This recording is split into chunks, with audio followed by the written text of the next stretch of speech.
Assalamualaikum warahmatullahi wabarakatuh. Perkenalkan, nama saya Windari. Saya anggota dari kelompok 3 untuk tugas proyek etnobotani. Di sini saya akan menjelaskan tentang tanaman hias. Jadi, tanaman hias itu merupakan tanaman yang memiliki nilai keindahan dan daya tarik tertentu.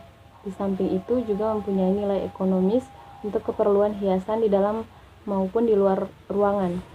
Karena mengandung arti ekonomi, tanaman hias pun dapat diusahakan menjadi suatu bisnis yang menjanjikan keuntungan besar. Untuk tanaman hias pertama yang kami temukan ada aglonema atau caladium bicolor. Aglonema ini merupakan tanaman hias yang sangat digemari saat ini oleh masyarakat. Tanaman ini juga merupakan tanaman hias yang tidak memiliki bunga, namun tanaman ini memiliki variasi daun yang terdiri dari motif, bentuk, warna, dan ukuran pada daunnya. Hal inilah yang membuat tanaman hias ini diperjualbelikan oleh masyarakat dengan menghitung jumlah daun berdasarkan kriteria dan variasi daunnya yang saya sebutkan tadi. Menurut penelitian LISA 2018 dalam Apriansi dan Rini 2019 bahwa aglonema memiliki potensi untuk dijadikan lahan bisnis karena harga yang ditawarkan cukup tinggi disesuaikan dengan warna pada daun aglonema tersebut. Untuk selanjutnya ada bunga Kamboja atau Adenium obesum. Berdasarkan hasil wawancara yang kami lakukan, Adenium obesum atau yang dikenal dengan bunga Kamboja Jepang ini merupakan tanaman hias yang dibudidayakan di dalam pot karena memiliki keindahan pada bunga. Dan tanaman ini juga memiliki bonggol pangkal yang sangat unik. Tanaman hias ini memiliki peluang untuk diperjualbelikan kepada masyarakat. Tanaman Kamboja Jepang, Adenium obesum, termasuk tanaman hias yang memiliki khasiat obat. Tanaman ini banyak mengandung senyawa flavonoid dan senyawa antioksidan alami. Senyawa antioksidan adalah senyawa yang dapat menangkal dampak radikal bebas dengan cara menghambat stres oksidatif serta menghentikan kerusakan sel dan induksi penyakit. Sophie DKK 2020. Untuk selanjutnya ada buah naga. Buah naga atau Hylocereus undatus. Berdasarkan hasil wawancara dengan masyarakat bahwa buah naga ini merupakan tanaman pekarangan dan merupakan tanaman hias. Tanaman buah naga ini memiliki bunga yang unik yang dikenal dengan keindahannya. Selain itu, tanaman ini juga dimanfaatkan daging buahnya yang memiliki manfaat sebagai antioksidan yang baik untuk tubuh. Menurut Laurencia dan Oentarini 2018 bahwa salah satu tanaman yang memiliki khasiat untuk kesehatan adalah buah naga. Buah naga memiliki khasiat yang baik untuk tubuh dengan kandungan karoten yang berfungsi untuk membantu menjaga kekebalan tubuh, tiamin yang berfungsi untuk membantu proses perubahan makanan menjadi energi, dan juga flavonoid yang merupakan antioksidan untuk menetralisir radikal bebas yang menyerang sel-sel tubuh kita.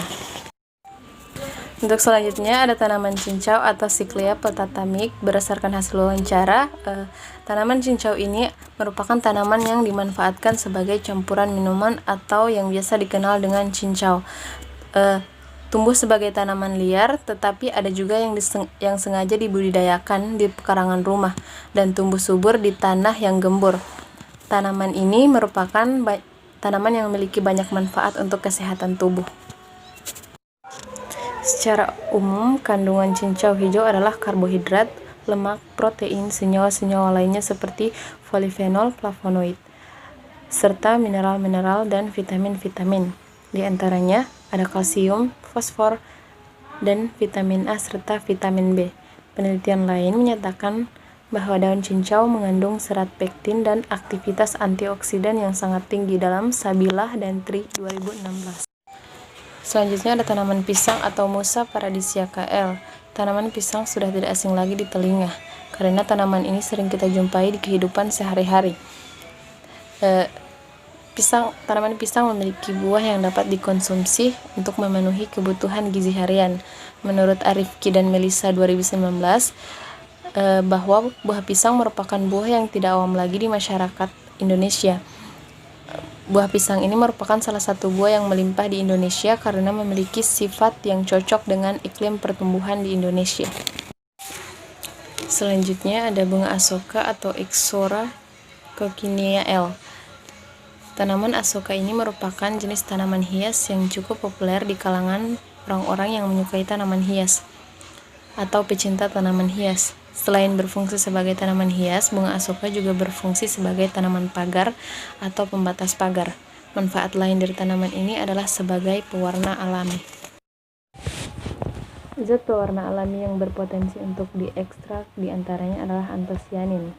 Zat warna yang diperoleh dari tumbuhan akan mengalami perubahan pada beberapa kondisi, tergantung dari jenis zat yang terkandung di dalam tumbuhan tersebut. Dan antosianin ini dapat diperoleh dari beberapa tumbuhan, salah satunya tumbuhan Asoka atau bunga Asoka. Selanjutnya ada bunga sesongkolan atau Tradescantia spatacea sw. Tanaman sesongkolan ini merupakan salah satu tanaman hias yang memiliki beberapa manfaat, salah satunya untuk mengobati beberapa penyakit atau sebagai bahan baku obat tradisional. Selain keindahan fisik dari tanaman ini, ternyata banyak manfaat lain yang terkandung dalam tanaman ini untuk kesehatan tubuh. Tradescantia spatacea sw atau yang lebih dikenal dengan nama lokal nanas kerang merupakan tanaman yang berasal dari Amerika Tengah, tepatnya di bagian Meksiko. Secara empiris, masyarakat di Meksiko menggunakan tanaman ini sebagai obat batuk, mukolitik, obat diare, dan bronkitis.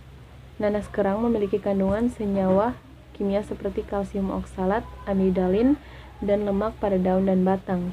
Di samping itu, daunnya mengandung asam format, tanin, saponin. Bunganya mengandung saponin dan tanin. Selanjutnya ada pohon layanan atau Sorbus domestica L. Pohon layanan ini merupakan tanaman hias yang dapat dimanfaatkan daging buahnya ketika sudah berbuah dan buahnya matang. Pohon ini merupakan pohon yang sering digunakan untuk pembuatan bidang kayu karena pohonnya cukup padat. Selanjutnya ada belimbing wuluh, Alverhoa blimbili. Tanaman belimbing wuluh ini merupakan tanaman yang hampir seluruh Indonesia memilikinya.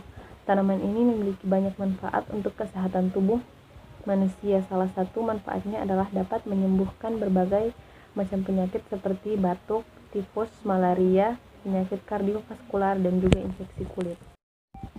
Sifat kimiawi dan efek farmakologis belimbing wuluh diantaranya adalah rasa asam dan sejuk.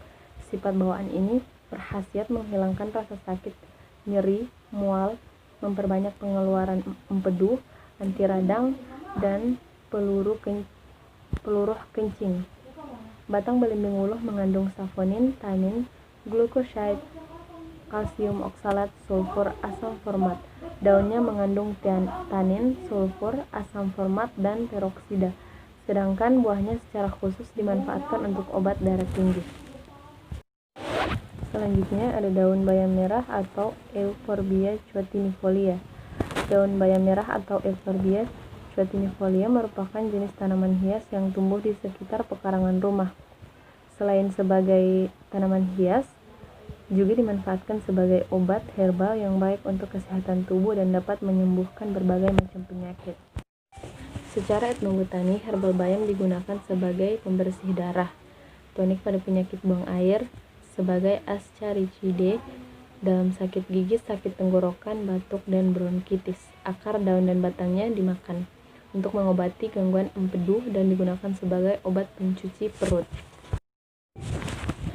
Jambu air. Jambu air atau Syzygium aqueum. Jambu air merupakan tanaman yang dikonsumsi daging buahnya. Buah dari Syzygium aqueum ini sering dikonsumsi langsung tanpa diolah. Kayunya keras kemerahan, biasa digunakan untuk konstruksi atau kerajinan.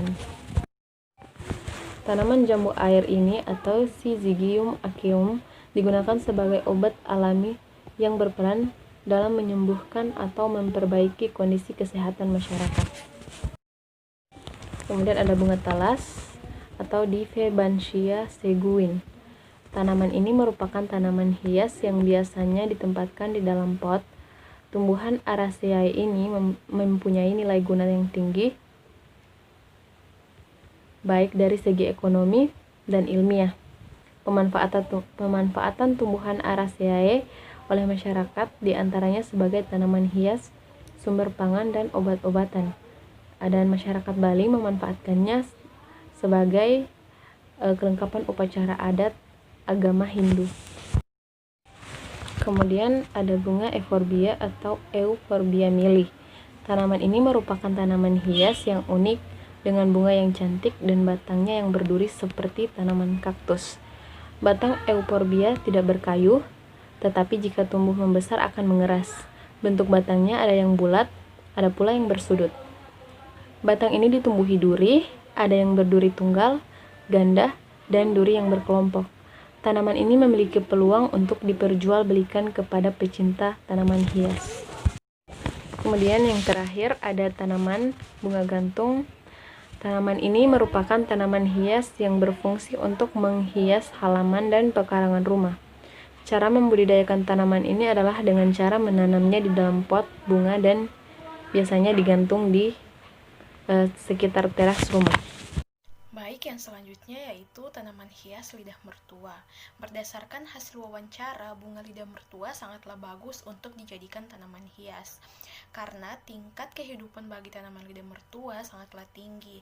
Hal ini disebabkan karena tanaman lidah mertua dapat hidup dalam kondisi sedikit air dan sedikit cahaya. Bunga lidah mertua selain berfungsi sebagai tanaman hias, lidah mertua juga memiliki manfaat yang sangat luar biasa, yaitu mampu menghisap berbagai macam polusi. Menurut penelitian Lembaga Antariksa Nasional Amerika Serikat, atau yang biasa disingkat dengan NASA, lidah mertua mampu menyerap lebih dari 107 polutan yang ada dan berbahaya di udara. Selanjutnya yaitu tanaman hias bunga seruni. Berdasarkan hasil wawancara, masyarakat banyak yang suka menanam tanaman bunga seruni ini. Hal ini dikarenakan bunga pada tanaman bunga seruni, bunganya berwarna-warni sehingga sangat bagus untuk ditanam di pekarangan rumah.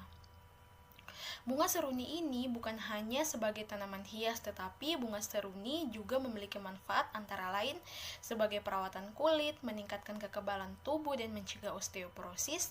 Masyarakat Gorontalo sendiri mempercayai bunga seruni banyak memberi manfaat, sebagaimana fungsi sebenarnya yang dapat digunakan sebagai ramuan obat. Kemudian tanaman bambu. Berdasarkan hasil wawancara, tujuan masyarakat Gorontalo menanam tanaman bambu ini, di mana tanaman bambu ini berfungsi sebagai kebutuhan adat masyarakat Gorontalo, yaitu diantaranya sebagai syarat wajib bagi masyarakat Gorontalo saat menggelar perkawinan, upacara kematian, dan menyambut tamu agung. Masyarakat juga memanfaatkan tunas atau anakan tanaman dari bambu ini dimanfaatkan sebagai bahan makanan, yaitu dijadikan sayur rebung. Kemudian yang selanjutnya yaitu tanaman hias puring. Berdasarkan hasil wawancara, banyak masyarakat yang menanam tanaman puring ini karena tanaman puring ini banyak memiliki variasi warna dan juga memiliki banyak variasi bentuk. Menurut Nana 2013, di samping pohon-pohon yang mampu menyerap polutan, tanaman pisang hias, puring, dan bougainville dapat direkomendasikan untuk elemen tanaman masyarakat karena cukup toleran terhadap polutan. Jadi bisa kita ketahui tanaman puring ini dia bisa sebagai tanaman yang mampu menyerap berbagai macam polutan. Kemudian yang selanjutnya ada tanaman hias bunga tapak darah. Berdasarkan hasil wawancara, tujuan masyarakat menanam tanaman ini karena bentuk dan warnanya bervariasi sehingga sangat bagus untuk jadi hiasan di pekarangan rumah masyarakat. Kemudian yang selanjutnya yaitu tanaman hias cocor bebek. Berdasarkan hasil wawancara, masyarakat banyak yang menanam tanaman hias cocor bebek untuk menambah keindahan pekarangan rumah mereka dan memanfaatkan cocor bebek sebagai obat untuk kompres untuk menurunkan panas. Menurut Atika dan kawan-kawan 2009, tanaman cocor bebek tidak hanya dijadikan sebagai tanaman hias, tetapi juga dapat digunakan sebagai tanaman obat. Kemudian yang selanjutnya tanaman hias Adam dan Hawa. Berdasarkan hasil wawancara, banyak masyarakat yang menanam tanaman bunga Adam dan Hawa karena pengolahan tanaman ini cukup mudah dan pertumbuhannya juga sangat mudah. Kemudian yang selanjutnya ada tanaman pohon palem. Berdasarkan hasil wawancara, masyarakat banyak memanfaatkan tanaman pohon palem ini sebagai tanaman hias yang sangat populer, yang biasanya banyak dijumpai di pekarangan rumah masyarakat. Menurut Morita dan kawan-kawan 2014, pencemaran udara di dalam ruangan salah satunya dapat berasal dari mesin kendaraan bermotor. Kadar karbon monoksida dalam konsentrasi tinggi dapat menyebabkan kadar Hb dalam darah meningkat, sehingga dapat menimbulkan gangguan pada tubuh mulai dari sakit kepala sampai dengan kematian. Salah satu upaya yang dapat dilakukan untuk menanggulangi masalah tersebut adalah dengan memanfaatkan tanaman palem kuning dan daun suji dan paku-pakuan. Kemudian yang selanjutnya ada tanaman hias kedondong. Berdasarkan hasil wawancara, tujuan masyarakat menanam tanaman ini selain dijadikan sebagai tanaman hias, buah dari kedondong juga bisa dimanfaatkan sebagai bahan makanan untuk bisa dikonsumsi. Kemudian yang selanjutnya ada tanaman hias bunga pukul 9. Berdasarkan hasil wawancara, bunga pukul 9 banyak digunakan masyarakat sebagai tanaman hias karena bunga yang ditanam dari tanaman tersebut memiliki banyak variasi yang berbeda-beda dan tanaman tersebut sangat cocok untuk menghiasi pekarangan dari rumah masyarakat. Kemudian yang selanjutnya ada bunga zinnia anggun.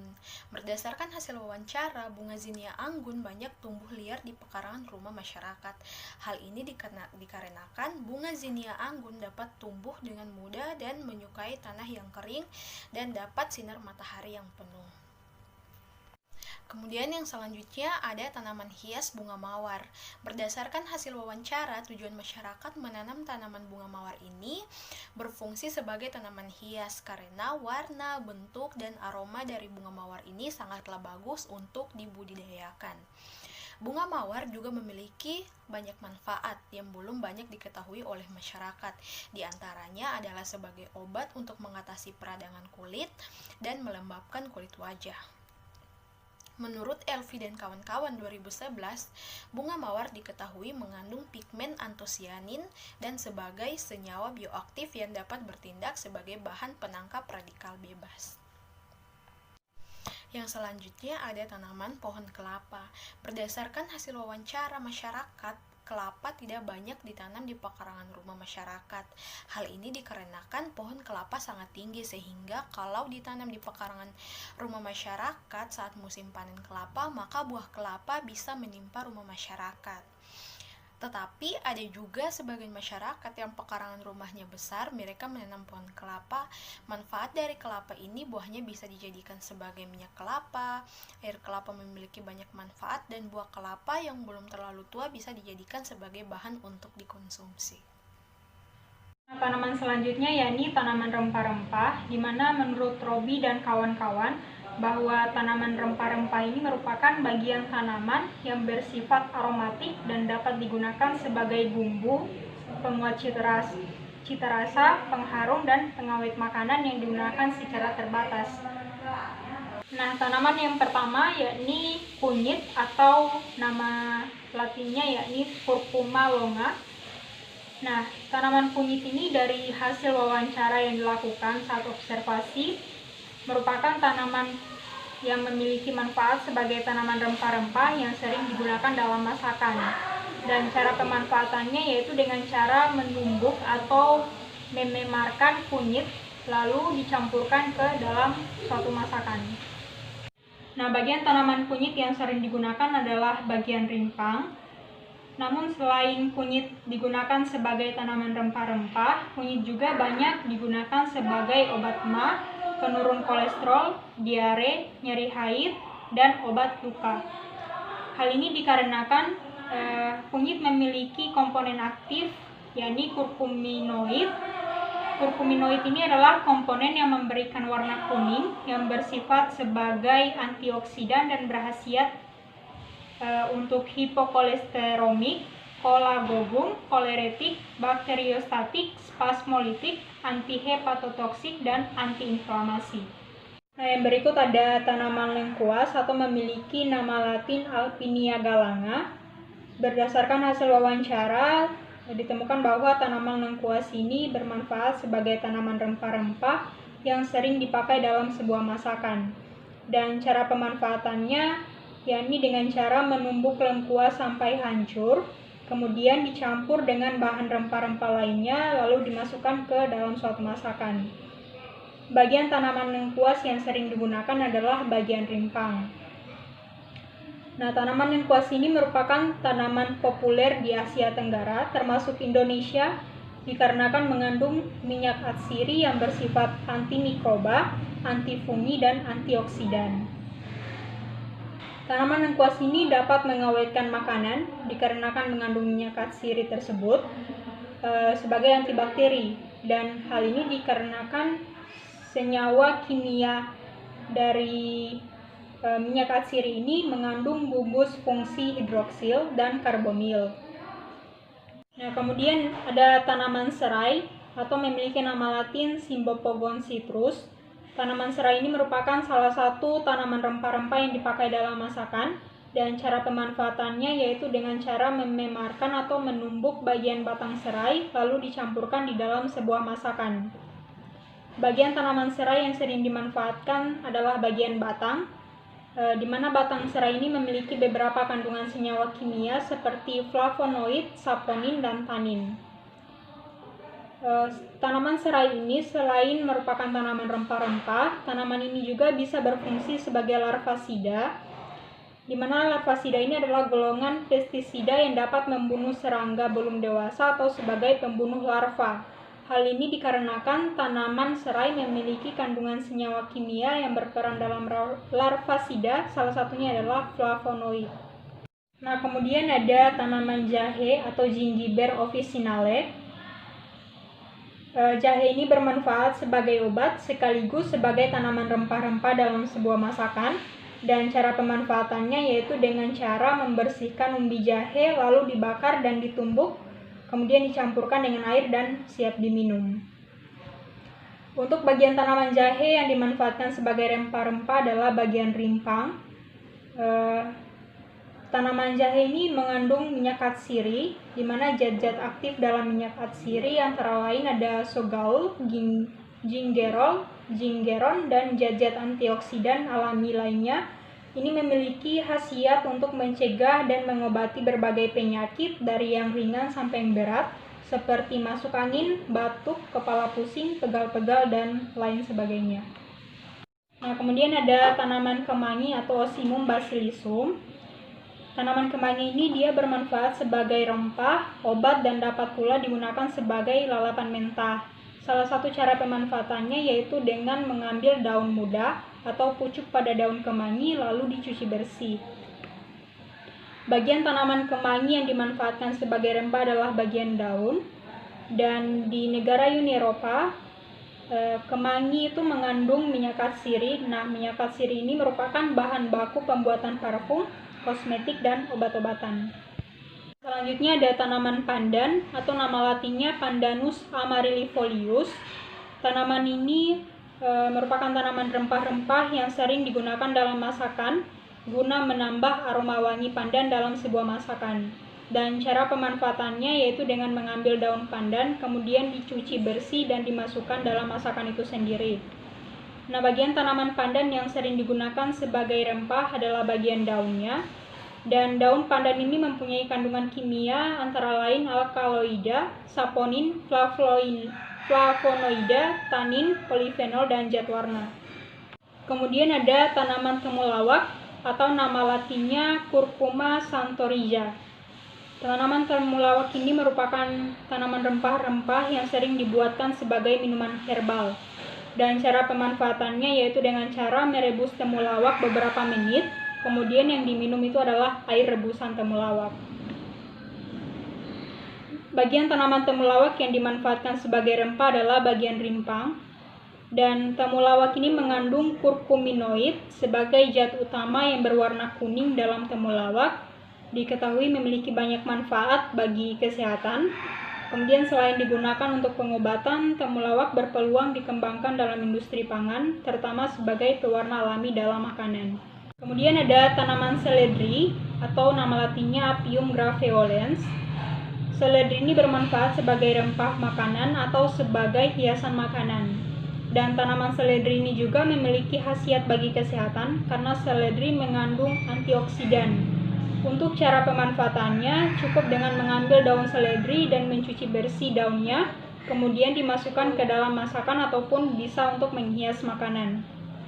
Bagian tanaman seledri yang dimanfaatkan sebagai rempah adalah bagian daun, dan tanaman ini banyak digunakan sebagai penyegar atau penyedap masakan, misalnya pada masakan bakmi, sup, bakso, sayur bening, dan sebagainya. Nah, selanjutnya ada daun bawang atau nama latinnya Allium fistulosum. Daun bawang ini sering digunakan sebagai penambah aroma masakan dan juga penghias dalam masakan. Dan untuk cara pemanfaatannya yaitu dengan mengambil daun bawang, kemudian dicuci bersih dan setelah itu dipotong kecil-kecil lalu dimasukkan ke dalam sebuah masakan. Nah, berikut tanaman yang terakhir yaitu cabai rawit atau nama latinnya Capsium frutescens. Cabai rawit ini adalah tanaman rempah-rempah yang selalu dipakai sebagai penambah cita rasa pedas pada masakan. Dan cara pemanfaatannya yakni dengan menumbuk halus cabai dan dicampurkan dengan bahan rempah lainnya. Kemudian dimasukkan ke dalam masakan. Bagian tanaman cabai rawit yang dimanfaatkan sebagai rempah adalah bagian buah cabai itu sendiri. Di Indonesia, cabai rawit digunakan sebagai bumbu masakan dalam pembuatan berbagai macam masakan. Dan dalam buah cabai ini dikenal zat capsaicin. Nah, capsaicin ini adalah yang menyebabkan rasa pedas pada cabai rawit. Baik, di sini saya akan menjelaskan mengenai tanaman obat. Menurut Dewantara DKK tahun 2018, tumbuhan obat adalah tumbuhan yang dapat dimanfaatkan keanekaragaman hayati yang ada di sekitar kita, baik tumbuhan yang dibudidayakan atau tumbuhan yang tumbuh secara liar. Nah, sejak nenek moyang, tumbuhan sudah digunakan sebagai obat tradisional. Perlu diingat bahwa biaya pengobatan yang tidak dapat dijangkau oleh semua orang, maka tumbuhan obat merupakan salah satu alternatif yang terjangkau bagi masyarakat, di mana banyak tumbuh-tumbuhan yang tumbuh bisa dapat digunakan sebagai obat untuk menyembuhkan penyakit pada manusia. Baik, ini adalah tanaman yang pertama. Dari hasil wawancara yang telah dilakukan pada saat observasi, bunga ini bernama bunga kitolot. Nah, bunga ini memiliki nama ilmiah Hippobrom longifera L, dan bunga ini dipercaya dapat menyembuhkan mata selindris, rabun jauh, rabun dekat, katarak, nyeri dan perih pada mata, dan iritasi mata. Nah, cara pemanfaatan tumbuhan kitolot ini juga cukup mudah, yaitu dengan cara mengambil beberapa bunga kitolot hingga ke pangkal bunga. Rendam bunga dalam air bersih selama beberapa menit, lalu teteskan air dari ujung tangkai bunga ke mata sebanyak 2 hingga 3 tetes. Untuk tumbuhan yang selanjutnya adalah tumbuhan gaji beling atau memiliki nama ilmiah Strobilanthe crispa. Dari hasil wawancara yang telah kita lakukan, yaitu kita dapat mengetahui bahwa masyarakat memanfaatkan daun gaji beling ini digunakan sebagai pembatas pekarangan ataupun pagar. Nah, daun gaji beling juga dapat dimanfaatkan untuk mengobati berbagai penyakit karena mengandung antioksidan alami dengan kadar cukup tinggi, yaitu di mana mengandung asam gala, kafein, vitamin C, vitamin B1, vitamin B2. Nah, untuk penyakit yang dapat diobati menggunakan gaji beling adalah diabetes, kanker tumor, batu ginjal, ataupun wasir atau ambeien. Nah, untuk cara pemanfaatannya cukup mudah. Ada yang digunakan mengambil daun mudanya dan langsung direbus dan diminum.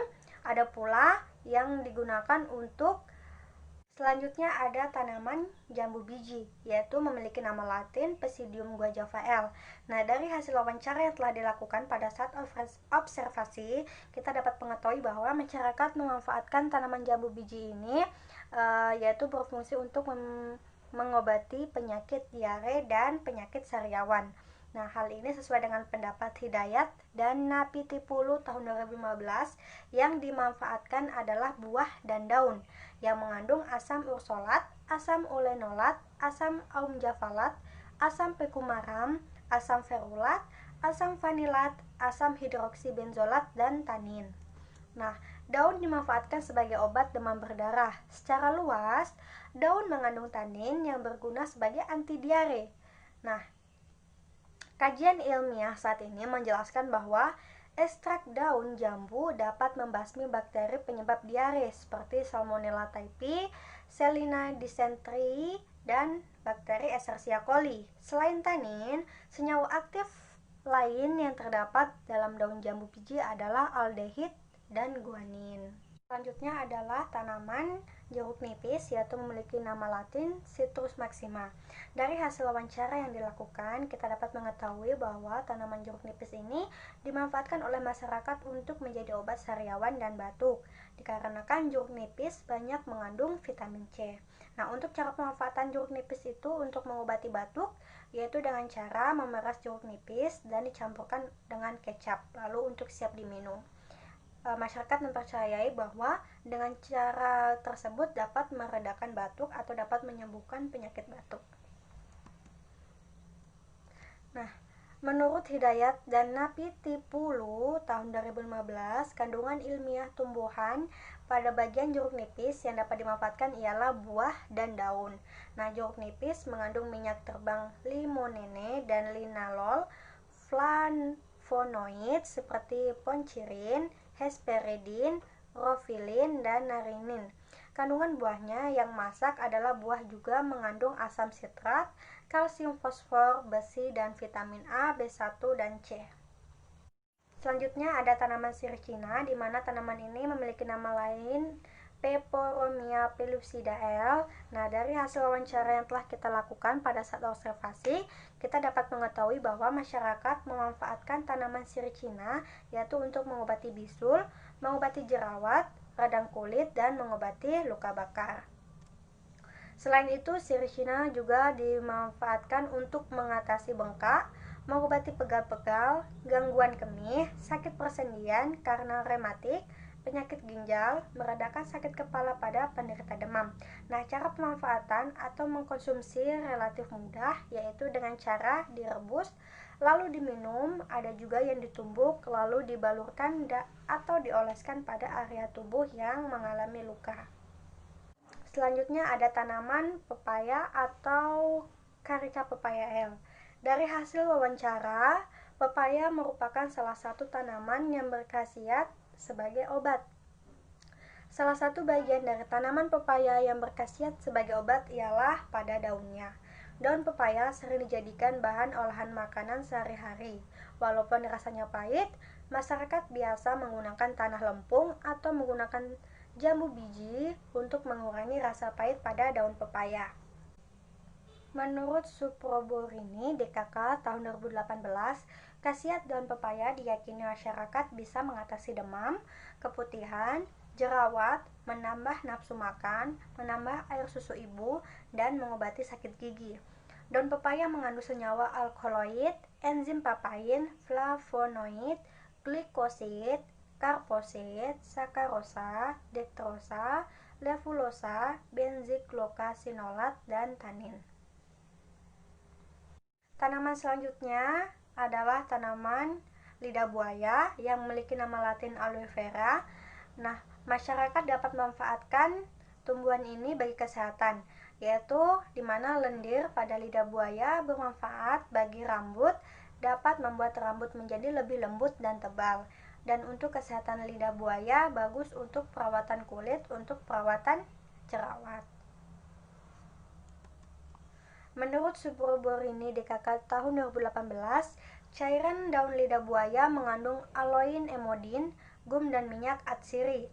Selain itu, daun lidah buaya juga mengandung manosa, glukosa, silosa, arabinosa, galaktosa, rhamnosa, serta enzim-enzim oksidase. Lidah buaya digunakan untuk berbagai macam pengobatan luar, terutama dalam penghilangan flek hitam pada kulit, menghilangkan dan mengobati jerawat. Baik, tanaman selanjutnya yaitu ada tanaman daun binahong, yaitu memiliki nama latin Andredera cordifolia. Nah, dari hasil wawancara yang telah kita lakukan, yaitu masyarakat memanfaatkan daun binahong untuk mempercepat penyembuhan luka. Nah, cara pemanfaatannya yaitu daun binahong ditumbuk hingga halus dan dioleskan pada kulit yang mengalami luka.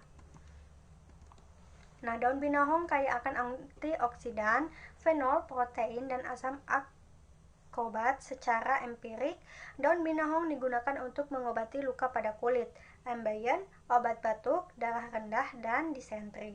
Teh daun binahong diminum untuk mengobati gatal-gatal pada kulit atau eksim, gegar otak, obat gusi berdarah, mimisan atau obat jerawat. Rebusan air daun binahong secara empirik digunakan untuk melancarkan haid, obat kencing manis, meningkatkan nafsu makan, dan menjaga stamina tubuh, radang ginjal, sesak nafas, dan usus bengkak. Tanaman obat yang selanjutnya yaitu ada mayana, atau dalam bahasa Latin disebut sebagai Perilla frutescens. Daun mayana dapat dimanfaatkan sebagai obat batuk dengan cara menumbuk daun hingga halus dan air sarinya disaring dan siap untuk diminum.